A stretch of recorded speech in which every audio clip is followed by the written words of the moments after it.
पूरी आत्मनिर्भर बिहार की जो कड़ी है वो इससे पहले भी हमारे साथ जुड़ चुके हैं, बात हो चुकी है। और जब उनके इंट्रोडक्शन देने की बात होती है तो एक ऐसे राजनेता हैं, कहते हैं कि जब कोई नेता चुनाव जीत जाता है या हार जाता है तो वोट मांगने के दौरान तो आता है जनता के बीच में, लेकिन जब वोट मांगने के बाद जनता उसको जिता देती है या हरा देती है तो पलट कर नहीं देखता, मुड़ कर नहीं देखता। लेकिन अगले खास मेहमान, विशिष्ट अतिथि जो हमारे साथ मौजूद हैं, वो चाहे चुनाव जीतें, चुनाव हारें या फिर कोई भी या फिर बाढ़ आए, पलायन हो रहा हो, गरीब भूखा हो, रोटी देनी हो, या अस्पताल में किसी मरीज की मृत शरीर को बंधक बना लिया गया हो, तो फिर ये चेहरा, ये शख्सियत हमेशा खड़ी रहती है, तैनात रहती है। श्री पप्पू यादव, जन अधिकार पार्टी के संरक्षक, जोरदार तालियों के साथ स्वागत।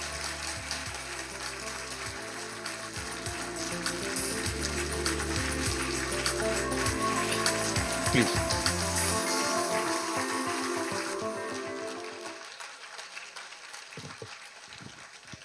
बहुत बहुत स्वागत पप्पू जी। रविंद्र जी, आपकी ही धरती पर हम आए हैं जी मालिक, और ये हमारा सौभाग्य है। और इस धरती को हम जहां तक देख रहे हैं, इस धरती पर रहने वाले लोगों को जो समझ रहे हैं, संभावनाएं बहुत हैं।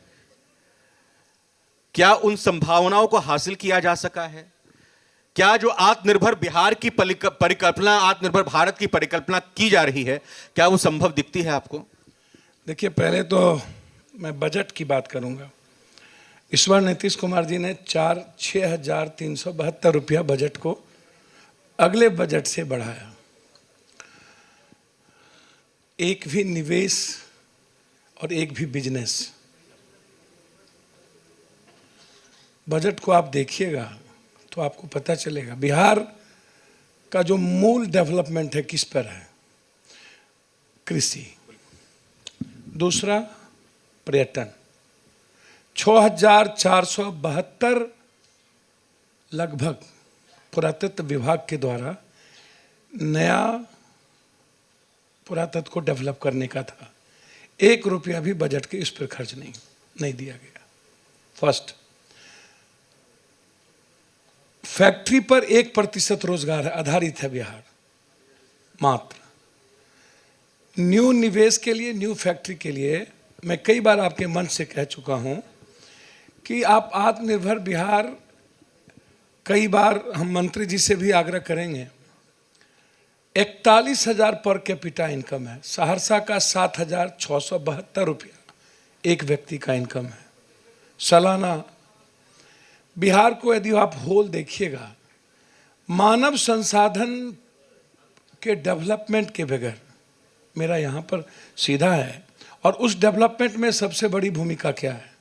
उसमें है कृषि, हमारे यहाँ है बांस, हमारे यहाँ है तंबाकू, हमारे यहाँ है खाद, पशुपालन पर खाद का आत्मनिर्भर होना, हमारे यहाँ 94.3% मखान है, हम नदियों से घिरे हैं। दुनिया की सबसे ज़्यादा नदियाँ मेरे पास है। डेनमार्क से भी ज़्यादा दूध उत्पादन करने की क्षमता मिथिला, कोसी, सीमांचल और उत्तर बिहार के पास है। उसमें भी कोसी के पास सबसे ज़्यादा। मधेपुर में एक सबसे पहले दुनिया में नेहरू जी के समय में हिंदुस्तान में, आज़ाद हिंदुस्तान के बाद 2 फैक्ट्री लगी थी, उसमें एक मधेपुर था।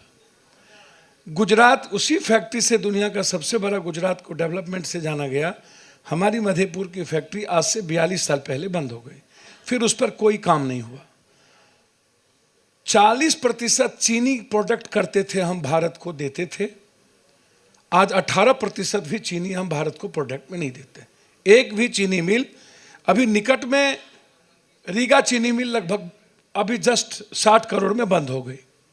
लगभग चीनी मिल आप उठा करके देख लीजिएगा तो आपको बंद नजर आएगा। मेरे यहाँ जूट लगभग फिनिश्ड।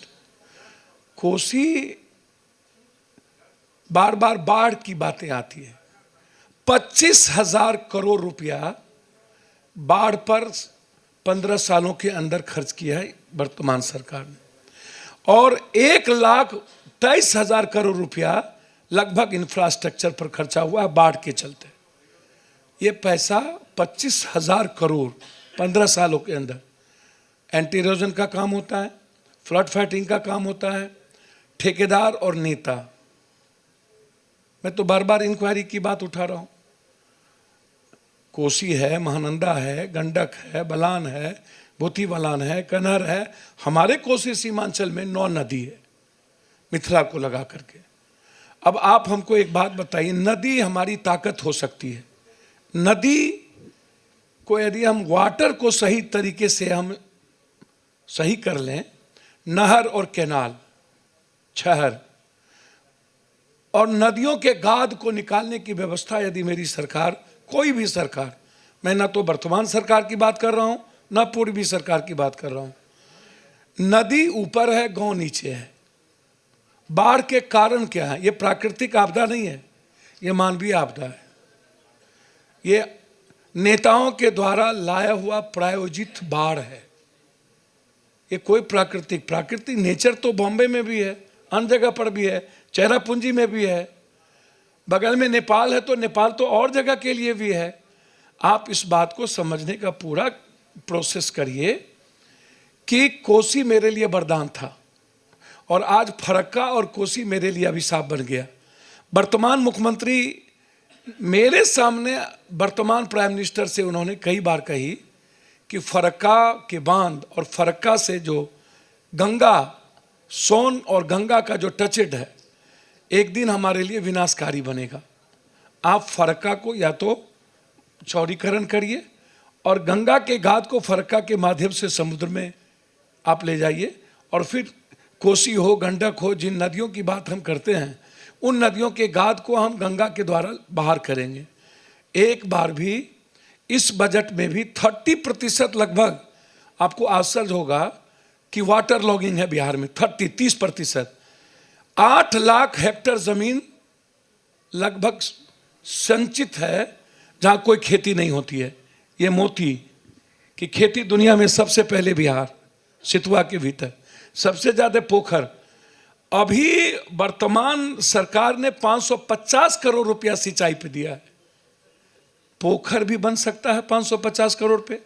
आप बजट को उठा के देख लीजिए तो आपको समझ में आ जाएगा कि आत्मनिर्भर बिहार के लिए हमारे पास झारखंड चली गई, हमारे पास खनन जो है सिर्फ बालू है, और वो बालू कंप्लीट रूप से उद्योग माफिया पदाधिकारी और नेताओं के द्वारा संचालित हो रहा है। तो हाँ, आप बात रखिए अपनी, लेकिन आपको क्या लगता है कि इसमें दूरदृष्टि की कमी है या फिर काम करने की अनिच्छा है? देखिए, इच्छा शक्ति तो होनी ही चाहिए।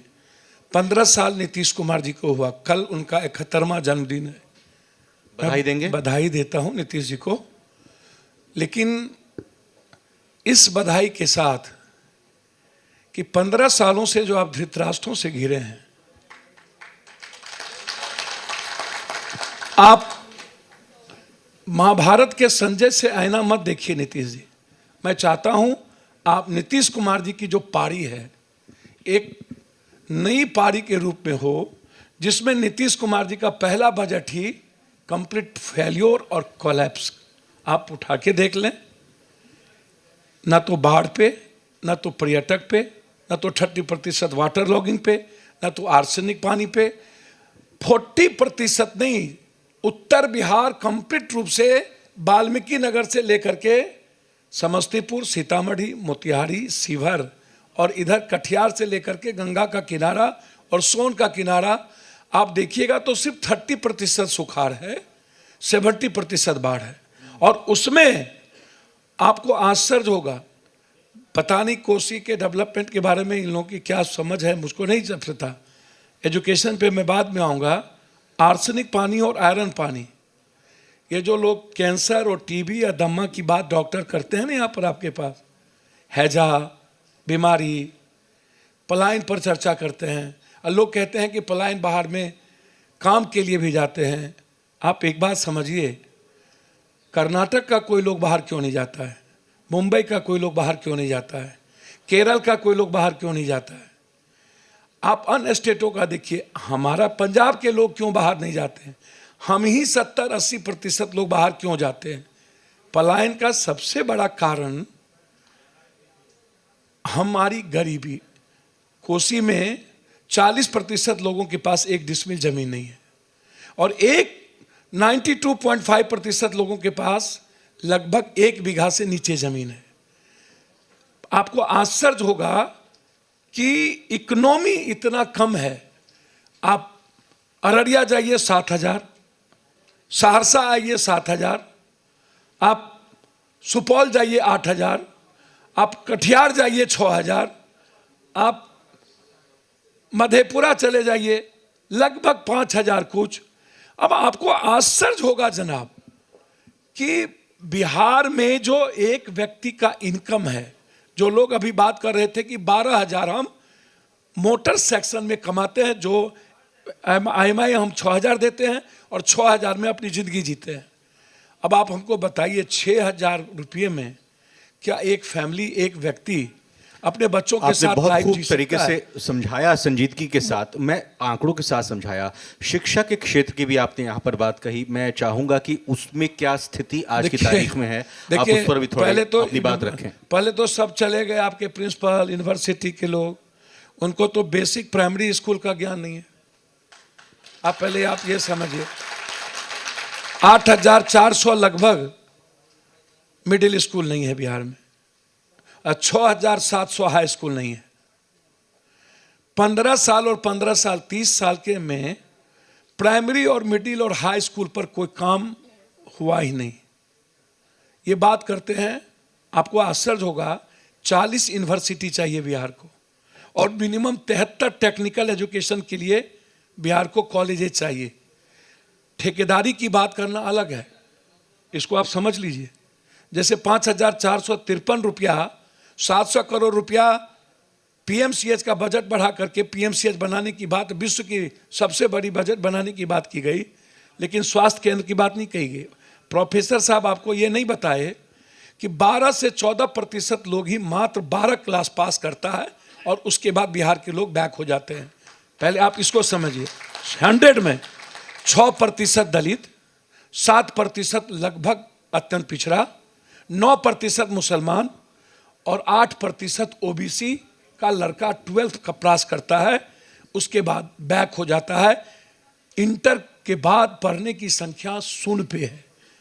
एजुकेशन के बारे में इनको क्या समझ है मुझको नहीं जानकारी। सर 1.2% लड़कियां ही हमारे बिहार में 12th कर पाती है।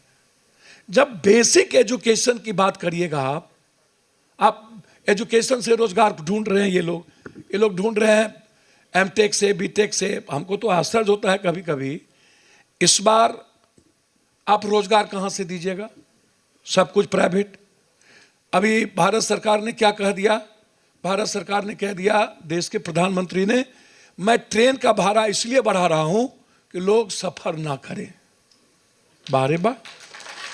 दूसरी बात, उन्होंने कहा कि मैं बिजनेसमैन नहीं हूं, सरकार का काम बिजनेस करना नहीं है, बिजनेस करने का काम है। मुझे तो समझ में नहीं आता है। उन्होंने एक बात ये भी कही ना कि जन कल्याण का काम है सरकार सर मेरी बात भी तो समझिए, मैं वो भी तो कह रहा हूं।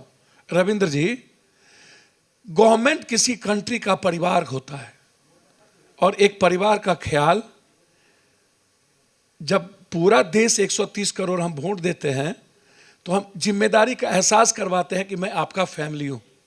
और कोई भी गवर्नमेंट, आज जो प्रधानमंत्री अंतरिक्ष पर अपना नाम भेजना चाह रहे हैं, तो पहले तो मैं प्रधानमंत्री को यह कहूंगा, ये अंतरिक्ष पर जो आज आपका नाम जाएगा ना, यह भी देश की सरकार की सामूहिक व्यवस्था थी जो आप तत्पर कर रहे हैं ऊपर नाम भेजने के लिए। पहले आप उसको और आप बार बार चर्चा करते हैं कि हम बेच देंगे, तो क्या बेचने के लिए आए हैं हर चीजों को? एक बात मैं आपसे पूछ रहा हूं, रेलवे को प्राइवेट सेक्टर को भेज दिए, रेलवे आया 35 रुपया से 70 रुपया तक अभी कर दी, रेलवे प्राइवेट सेक्टर के हाथ में दी जाएगा, तो जैसे ही रेलवे पर हम अधिक चलना शुरू करेंगे वो टिकट का भाड़ा बढ़ाएगा। सरकार का मतलब होता है जिम्मेदारी कॉमन मैन की, मिडिल क्लास की, इस हिंदुस्तान के सबसे बड़े यूथ की। सरकार को आप यदि देखिएगा तो आपको समझ में आएगा, नीतीश कुमार जी और देश के प्रधानमंत्री 3 बार मिले, इस बार पहली बार मिलने गए, विशेष पैकेज की बात नहीं की, कोसी सीमांचल और मिथिला के बाढ़ पर बात नहीं की, पर्यटक पे बात नहीं की। लगभग 11,772 फैक्ट्री बंद है उस पर बात नहीं की, न इनके बजट में है। आपसे मैं इस माध्यम से बहुत गंभीरता से पूछना चाहूंगा, रोजगार है नहीं, फैक्ट्री है नहीं, नौकरी आप देंगे नहीं, प्राइवेट सेक्टर में लगभग सब कुछ चला गया। डिप्टी डायरेक्टर तब आप डायरेक्ट बहाली कराएंगे। 2014 में यूपीएससी का आपने निकाला वैकेंसी, 2018 में आपने एग्जाम लिया, 2020 हो चुका, आज तक आपने यूपीएससी का रिजल्ट नहीं निकाला। बहुत बहुत शुक्रिया करना चाहूंगा पप्पू यादव जी। एक मिनट, हाँ सर, बहुत गौर से थोड़ी सी मैं बहुत संजीदगी से आपने बातें रखी, जाहिर तौर पर मैं चाहूंगा, मैं सिर्फ इतना कहना चाहूंगा, क्या एक बगैर बार जो कोसी सीमांचल मिथिलांचल की सबसे बड़ी सरकार की इच्छा शक्ति, केंद्र सरकार, हर साल हम लोग बाढ़ पर सवाल खड़ा करते हैं, हर साल लड़ते हैं, हर साल मैं सड़कों पर रहता हूं, बिल्कुल हर साल मोटरसाइकिल और ट्रैक्टर पर बैठा रहता हूं। मुझको आपको आश्चर्य होगा जनाब, जानवर से बदतर जिंदगी लोग जीते हैं बाढ़ के गांव में। क्या ये हिंदुस्तान के, आज़ाद हिंदुस्तान के बाद लगभग 40 सालों से, यदि मैं बाढ़ की बात करूं, अस्थाई समाधान क्या नहीं हो सकता है? बिल्कुल होना चाहिए, बिल्कुल होना चाहिए। दूसरा, आर्सेनिक आहरण पानी बीमारी का सबसे बड़ा कारण क्या है? नहीं, ये बात हाँ पहले भी आप उठा चुके हैं, इसलिए मैं दूसरा, चाहूंगा इसको खत्म करें सर। 65-68% कुपोषण महिलाओं का, 55% जेंट्स का। छठा, पलायन। पलायन को आप रोकना चाहते हैं, कुछ मत करिए। आप बेहतर काम इस इलाके की जो मार्केटिंग है, कुछ लोग बात कर रहे थे मक्का की, कुछ लोग बात कर रहे थे मखान की, कुछ लोग बात कर रहे थे मांस की, कुछ लोग बात कर रहे थे दूध की, कुछ लोग बात करते हैं बांस की। पलायन को रोकने के लिए आपको सबसे पहले माहौल देना पड़ेगा।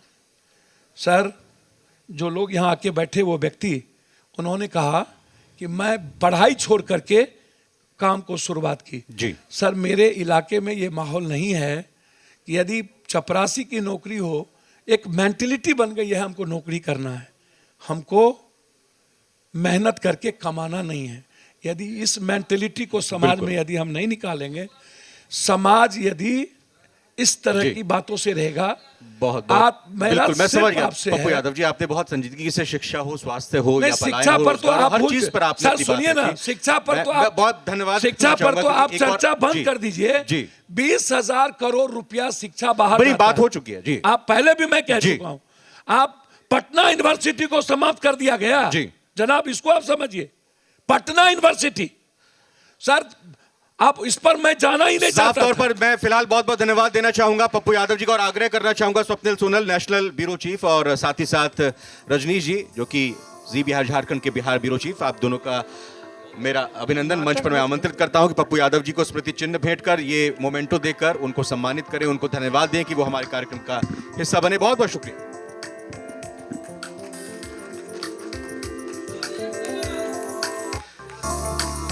और अब अगले मेहमान को जो मैं आमंत्रित करना चाहूंगा, उनके लिए मैं कहना चाहूंगा, चलना है तब तक जब तक मंजिल ना मिल जाए, चलना है तब तक जब तक मंजिल ना मिल जाए, चाहे आंधी आए या तूफान आए। जी हां, ये वो शख्सियत हैं जिन्होंने आंधी तूफान की परवाह किए बगैर इसी माटी से ताल्लुक रखने वाले एक ऐसा शख्स जिसके पास खुद रहने के लिए घर नहीं था, पढ़ने के लिए उसके पास इतनी ज्यादा रुकावटें थी, लेकिन उसके बावजूद उसने एक ऐसा मुकाम हासिल किया और आज पैनोरमा ग्रुप के नाम से वो एक बड़ी कंपनी चलाते हुए लोगों